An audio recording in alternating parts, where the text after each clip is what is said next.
A political earthquake is upending decades of policy in one of the world's most sensitive conflicts, and the paths forward could not be more hotly debated.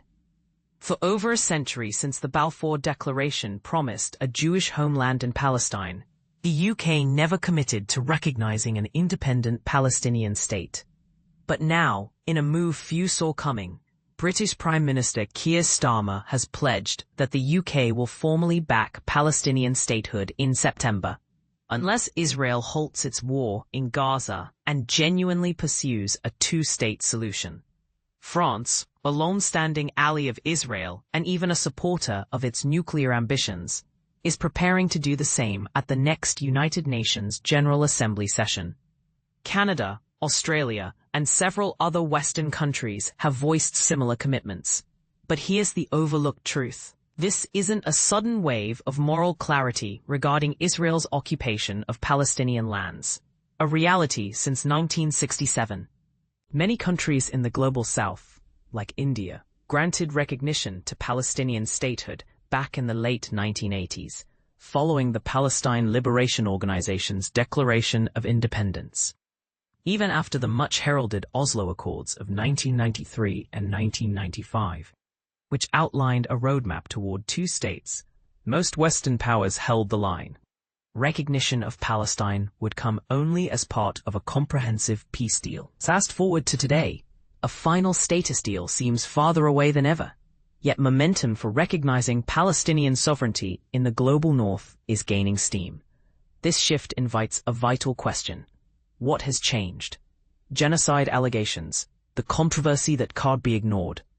Two major forces are driving this tectonic shift. First, the specter of genocide accusations has moved from the rhetorical margins into the mainstream. Israel's Prime Minister, Benjamin Netanyahu, now faces an arrest warrant from the International Criminal Court, with the International Court of Justice weighing the genocide charge. Within Israel itself, groups like B'Tselem and Physicians for Human Rights Israel have leveled the grave charge of genocide against the Israel Defense Forces, a stance echoed by Amnesty International and Médecins Sans Frontières. Notably, Omer Bartov, a distinguished Israeli-American genocide scholar and former IDF member, along with celebrated Israeli writer David Grossman, have publicly stated that Israel's campaign in Gaza constitutes genocide, with Grossman admitting he does so with profound regret. Look at the facts. In just 22 months, Israel's military operations have killed 2.6% of Gaza's pre-war population, injured over 6.5%, and rendered almost the entire population homeless. The death toll includes more than 18,000 children. In March 2025, Israel imposed a comprehensive blockade, using starvation and aid restrictions as tools of war. Since May, over 1,000 Palestinians have died, while desperately seeking food and relief supplies, according to United Nations figures. This scale of systematic violence against a colonized people is unprecedented in modern times, so much so that even Israel's closest Western allies are struggling to justify their support. The United States remains the outlier in this regard. Public opinion turns. Will governments follow? The second factor, persistent allegations of war crimes, ethnic cleansing, and genocide, have sharply shifted public opinion in the West. In country after country across Europe, anger has boiled over into protests, targeted not just at the conflict itself, but at governments accused of hypocrisy regarding human rights. Polls reveal startling changes. A June YouGov survey shows only 13 to 21% of Western Europeans have a favorable view of Israel. In some nations, support for Israel's actions in Gaza has dwindled to just 6%. Even in the United States, Israel's principal backer, dissent is growing. An Economist YouGov poll in August showed only 27% of Americans support Netanyahu, while a staggering 84% want an immediate ceasefire. Nearly half of U.S. voters now believe Israel is committing genocide. And this is the part most people miss. Netanyahu's current government shaped by an uncompromising settler and expansionist ideology, seems incapable of taking any such steps. Instead, Netanyahu's administration sought to escalate the war further, recently approving plans to take control of Gaza City, a move widely condemned. Here's a point sure to spark debate. How did Israel, once seen as the safe haven for a persecuted people, become the powerful party inflicting suffering? Some say this reflects broader world failures and a pattern of Israeli expansion. The issue reached a breaking point under Hamas's horrific October 7, 2023 attack. Nations typically wage war with clear goals. Israel claimed its aims were to destroy Hamas and free its hostages. Yet the military offensive has devastated Gaza as a whole. After nearly 2 years, Hamas remains, and most hostages, many likely deceased, are still unaccounted for.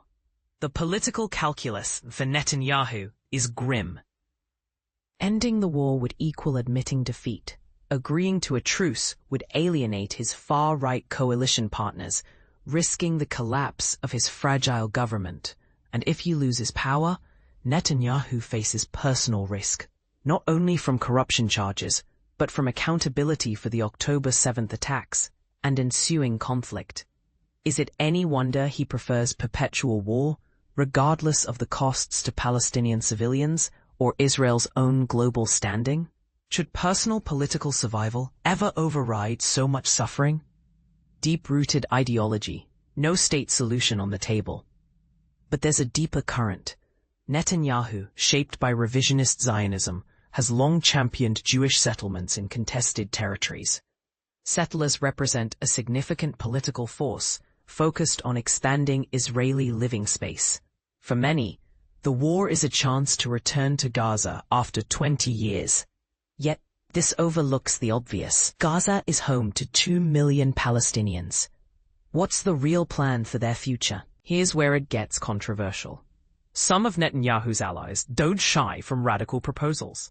Finance Minister Smotrich has publicly advocated destroying Gaza entirely and expelling Palestinians. Defense Minister Israel Katz suggests relocating Gaza's population to a so-called humanitarian city in Rafah, a plan former Prime Minister Ehud Olmert has denounced as resembling a concentration camp. Internationally, these ideas provoke outrage. If Palestinians are either expelled or confined, settlers can reclaim the territory. For Israel's far right, this is the sought-after victory, and it matches Netanyahu's continued push for total control. So, while international powers speak of 2 states, Netanyahu's government seems intent on a no-state solution, denying Palestinians sovereignty, statehood, or meaningful rights. Is this a viable or ethical path forward? Memory, remembrance, and competing tragedies. Acclaimed writer Milan Kundera once wrote, "The struggle of a man against power is the struggle of